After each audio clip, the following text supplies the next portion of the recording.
So welcome to Silicon Valley Health Institute. We're a nonprofit organization, 501c3, and our mission is to bring you leading health experts to optimize your health. Give you great information for that. I'm Robert Minkemiller. I've been a nutritionist for 20-some plus years and involved in natural health for that long, and a member of the board of directors here. So if you have any questions or concerns, don't talk to me. No. No. So any first-time visitors tonight? Yay. Welcome. Welcome. Glad to have you. Definitely. Hope to see you back again. Free carrots to our first-time visitors. All right. So we're a membership-driven organization. It's $60 a year, which is great, $5 per meeting or $10 per meeting if you just show up at the door. We're doing live streaming, and this evening will be the last night of our live streaming, so we're just not getting the volume of people. But we do make the videos available. Just click on our website, svhi.com, and you'll see a link for videos, and our speakers are on there about 3 to 4 weeks after the talk. So there's a ton of information on there, a ton of videos, ton of information for you if you are a YouTube watcher. There's, gosh, 100 plus, if not a couple hundred videos on there from past lectures. Please silence your cell phones. And if you're concerned with EMFs, go ahead and turn them off. If you need to take an emergency call, please step outside just for respect for our speakers. The location of the restrooms, if you haven't heard, they're just down the hall this way, and then to the left and all the way down on the right side. We'll have a break about 8:20, 8:30, somewhere around there. Our speaker tonight has 2 sessions, part 1 and part 2. So we'll do part 1 and then we'll have a little break in between. Okay, so we usually start out with anybody who has any announcements of other local events or anything that they'd like to mention. Anybody have any announcements they'd like to make? No? Okay. All right, so the first part of our forum here is open to you guys and any questions that you might have. We have a few experts here that can answer several, different questions, and anything that you'd like to open up with or have any questions about, any new information you'd like to share. Anybody have any questions or comments? Okay. I was at the Google meeting last week, I guess it was, and I publicly asked Eric Schmidt if he would elaborate on the top secret spin-off they have called Calico. And Calico is involved in extension of life and improvement of one's physical being. And Cynthia Kenyon has got a PhD from MIT. She's a top researcher. And I'm just exploring every bit of information I can get about this, because they've invested a lot of money in it, because the potential is, of course, billions. And I just want to keep up to date. I wonder if anyone else has heard about this or has other information. Sounds like Vince has some knowledge of this. Not really inside knowledge. I've been following what Calico has stated publicly they're doing. They've made a number of initiatives. I had intent to contact them at some point. I haven't taken the initiative yet, but this has been brewing for about 2 years now. Is there like a main focus or something that the information? Dr. Kenyon is, she originally did the research with worms, and she found that there were like 20,000 genes in a genome of a worm, and she was going to pluck out the one that caused them to age. And she found it early on and extended the worm's age by 60%. And she said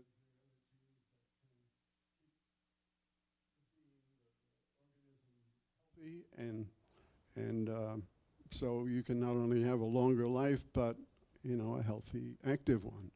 So it's the incredible potential. It's almost scary. Yeah, one thing, do you have some comments on this, Bern? She does a lot of work with C. elegans, I know that. And she looks at different, but there are a lot of other molecules that can do the same thing. And we talk about it all the time, and he'll tell you more about it. There are things you can do today that are much more effective, than what she's doing right now. Actually, there were experiments, doubled the lives of C. elegans, tripled the lives, and there are interventions now known that will extend their lifespan by a factor of 12. But I'm going to comment later that with higher organisms, you get a much less multiplier. That is, you can about double the life of a mouse. You can't go beyond that. And for a human being, it's about 12, 15%. We had a lecturer here a couple of months ago, Dr. Russell Jaffe, who did 8 predictive biomarkers. And part of his research is if you keep your biomarkers within these goal ranges, he says he'll guarantee an extra 10 years. So, and one thing that I found interesting about his lecture, and I've never been a big genetics kind of guy. I'm into the epigenetic stuff these days. It's coming out. But, genes are on-off switches in our body, right? So, in his lecture, he said that 8% is genetic, and the other 92% is lifestyle choices, exercise, things we do. So where do you put your focus, right? On the 92% or on the 8%? Right. Yeah, and it's never one thing that shifts the whole equation of health. It's usually a plethora of things. So. Unfortunately, his video didn't come through completely, but he's supposed to make available a copy of his 8 predictive biomarkers. So hopefully we'll have those up in a couple of months. But if you Google 8 predictive biomarkers, you'll see some lectures that he's done with other people on that. So great information. Good question. Any other questions? Thoughts, ideas? No? We're open here. I'm kind of curious. Everybody here is obviously interested in health. So what are some of the things that you're doing personally, or some of the things that you've learned from the Silicon Valley Health Institute that you're taking action on and doing? Anything along those lines? Okay. Well, my primary reason for being here is that I have Parkinson's. And I've been looking into a herbal traditional medicine to help with my Parkinson's. And there's 4 herbs that I have experienced personally that does help. The first one is spirulina. It's a blue-green algae. I take 40 grams a day, quite a bit as a matter of fact, in divided dosages. And that one reduces my tremor. The second herb I take is called chlorella. It's one of the Japanese top-selling supplements. It's a green algae, and I use that one to stop the extreme cramping in my left hand that just paralyzes me. When I take that supplement, I don't get the extreme spasms or cramping. The third herb that I take is a Russian herb called Tribulus. And Tribulus, let's see if I get this right. People with Parkinson's will have an inner tremor, even though you don't see the outer tremor. And Tribulus reduces my inner tremor. The fourth herb that I take that I notice that impacts my Parkinson's is Amla. It's an Indian herb. And Amla reduces my tongue and jaw shaking. So, and of course, I take a whole bunch of other stuff for old age symptoms too. But I'm here to learn about any other possibilities.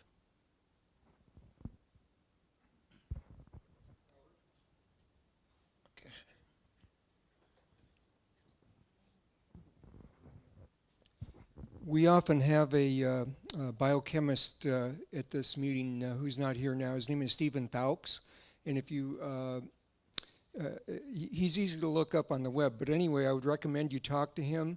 He'll probably tell you about this thing called deprenyl citrate, and it's a, technically it's a drug. You can actually get it. Are you familiar with it?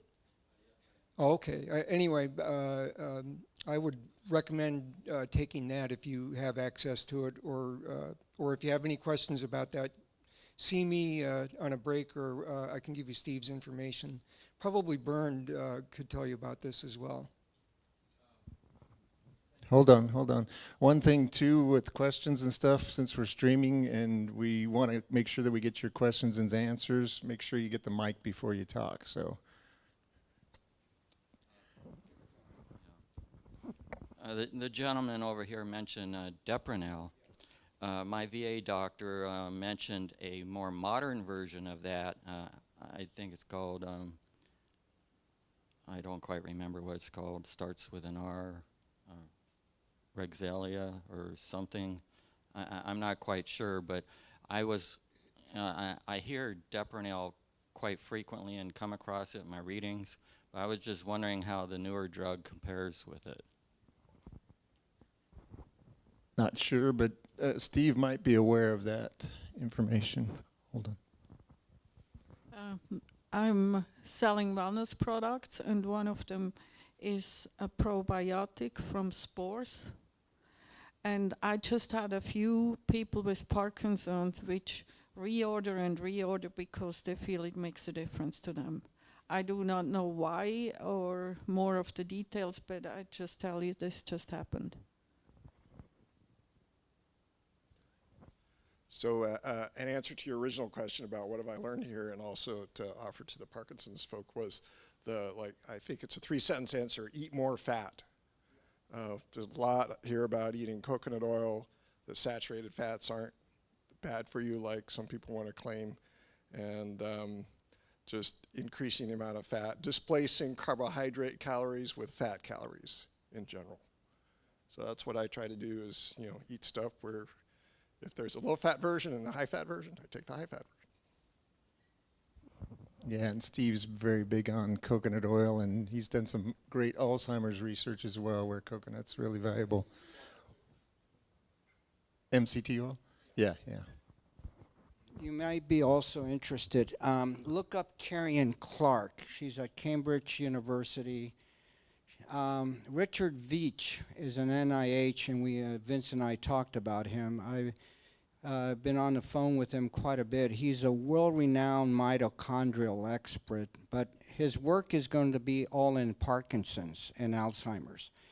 And what Carrie Clark has done is developed a complex fermentation carbohydrate, which we used way back in the Olympics, and she's doing it now in the the UK team has done some incredible world records using this compound. It's a ketogenic ester, and it's a fermentation process from carbs. It's a little bit different than the beta-hydroxy form, which is also one of the compounds that you can increase ketogenics. So look up Carrie Clark, okay, for Parkinson's. And I've been asking her and Richard to see how we can actually start bringing it into the United States. Right now it's only available in Cambridge. Because of the fermentation of carbohydrates, you need to do a certain form of fermentation. It's not readily available, and it's very pricey. The other thing I would look at is anything that increases the mitochondrial function, because all diseases based on oxidative stress, and Vince will talk about that. If you can even take a molecule called methylene blue, which I've described many times, and I've helped so many people with Parkinson's and Alzheimer's, I'll be glad to share with you how to exactly use methylene blue. And you can get it in any aquarium store for $5. And you can dilute it into micrograms. It actually works better in micrograms than milligrams. And I've seen amazing results with it. And I have people from Switzerland all over the world say, thanks for that YouTube on Silicon Valley on methylene blue. You've helped me and my father. It's just amazing things. And it's a simple way of doing it. But the ketogenic esters that they're working with has tremendous benefits in almost reversing the condition. And that's another step you might want to look at.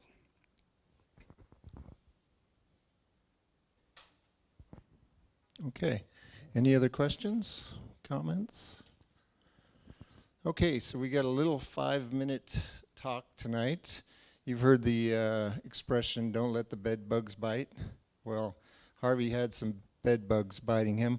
Harvey Miller's been with us for probably the whole 20 years that we've been here at Silicon Valley Health Institute, so we'll give the floor to Harvey. I'm not sure I need this, but I'll start. Has anyone else had the pleasure of sharing his or her blood with a bed bug besides me? Nobody? Well, you have? Well, you might enjoy my experience relating. Early in March, I went to Las Vegas to an electronic industry conference to do with the electronic manufacturing infrastructure. The trade association was the IPC, and they met in early March in Las Vegas. I did not, and I brought my daughter and her boyfriend with me. They went for fun, and I went for business. I didn't know at that time that Las Vegas is the bedbug capital of the world. Every major name along the strip has a record of bedbug infestation. From Mandalay Bay, Luxor, every one of them practically. I would have gone anyhow, but I would have been more aware of my surroundings had I known. But there's something about bedbugs. They're very stressful, okay? Stress kills, you know. High elevated stress leads to high elevated cortisol, and that kills the hippocampus, causes a lot of other problems with health. But nobody ever died from a bedbug bite. In fact, there's a Wikipedia article on insect vectors of human disease. And it includes about 50 species of insects, you know, mosquitoes, gnats, fleas, ticks, and it's a long list of really pretty bad diseases. I don't have to tell you Zika and malaria and yellow fever and Lyme disease. And you know something? Bed bugs don't make the cut. They're not on the list. Bed bugs do carry with them a lot of pathogens, but for some reason they don't transmit them to people. So I asked my favorite entomologist, what's her name? I have it down here somewhere. Anyhow, Tabby Sturbridge, from the firm that we're using to eradicate the bed bugs in our site, you know, home. And she told me that it's that question of why mosquitoes transmit disease and bed bugs don't is a subject for research all over the world. They don't know the answer. But so I have to tell you that stress is what you really have to address.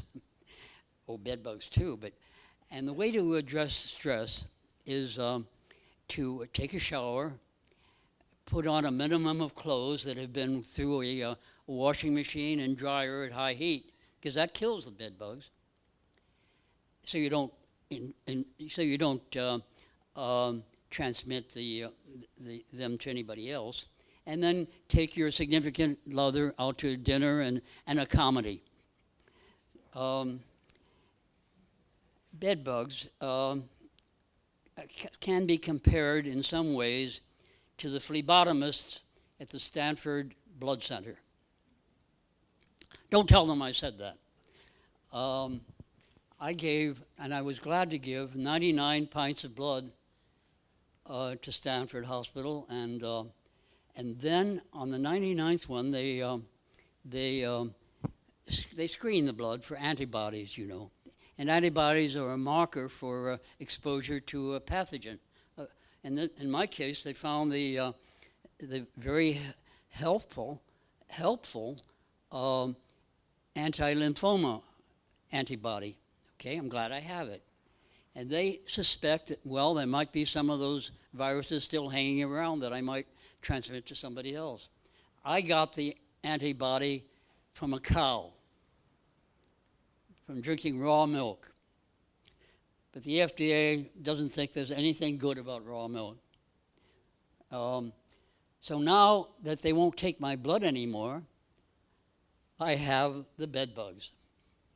Would anybody like to borrow some bed bugs? You would? Okay. Actually, my place is almost, there are hardly any bed bugs left. It's almost in the final stages. But there's always the problem of the off-site clothes and files. They wanted me to destroy all my files. And gee, I just couldn't do that. So I moved them off-site, and now I have the problem of fumigating them so that I don't bring them back and reinfect. Well, you know, there's something else I wanted to point out about giving blood. There's a side benefit, you know. It reduces iron, okay? And we know that iron is a catalyst for free radical formation. And free radicals attack our DNA, and they attack our proteins. And so that's another benefit of giving blood to the blood center, or, I hate to admit it, I hate to say it, in defense of bed bugs. But you know that women live about 5 years longer than men, okay? Am I through? Did I use my 5 minutes? Can I just say one last thing? The ultimate solution, the real ultimate solution to the bed bug problem, the mosquito problem, the gnat problem, the tick problem, the flea problem, is CRISPR. CRISPR. CRISPR stands for clustered, regularly interspersed, short, palindromic, germanic repeats. And it's actually out of nature's own toolbox. It's the immune system of some bacteria. They can cut up the DNA, the genome of viruses that invade them, the RNA, okay? And a couple of women geneticists, Jennifer Doudna and Emmanuelle Charpentier, have used that tool to modify genomes. And you know what we're going to do? You know, the demand is so high and the stakes are so high. I didn't mention there's a whole class of lawyers called red bedbug lawyers, and hundreds of thousands of dollars have been awarded by juries to hotel guests who were bitten by bed bugs, okay? So the stakes are very high, and there's going to be a lot of money. And there's going to be, CRISPR is going to modify the genomes of all these bed bugs, et cetera, and we're going to make them all male. All male, no eggs. That's going to be the end of bed bugs. I have another 5 minutes. Okay. All right, don't get crispy too soon. All right, so I'm actually going to introduce Bernd Friedlander, and Bernd is going to introduce our speaker tonight because they've been friends for a lifetime. So, Bernd. A lifetime. 2 minutes we not met each other. We're now lifetime. No, I think about a year ago. How long we've known? Over a year. Yeah, probably 2 years. Okay. Before I start, I want to just make an announcement. Every next week on Wednesday and the following Wednesday and the second Wednesday of July, I'm going to be doing a lecture at the Bay Club, which is in Redwood City. It's the Redwood Shores, 200. It's free to everybody.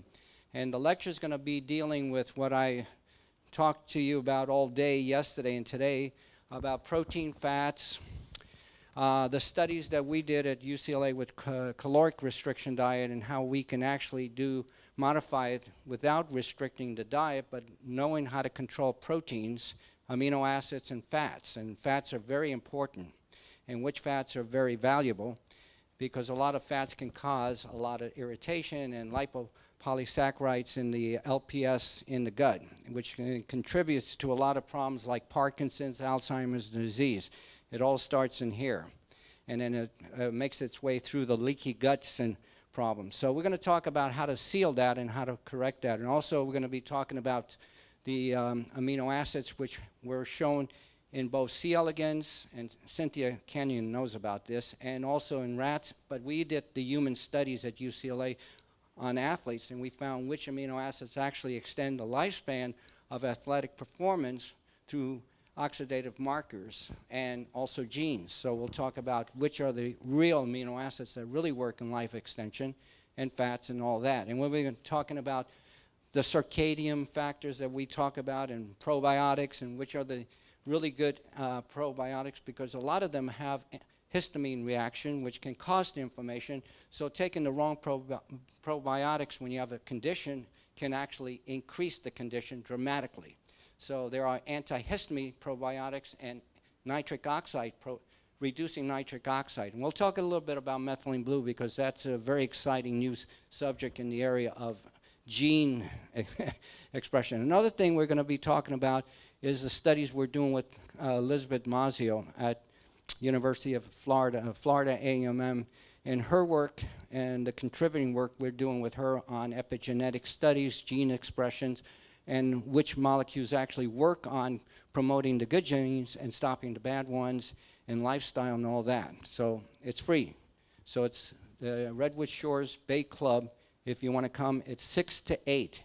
It'll be each Wednesday, 2 Wednesdays in a row with a break, and then another one. Okay. It's going to be next week. Coming this Wednesday, yes. So there's a lot to cover. Okay.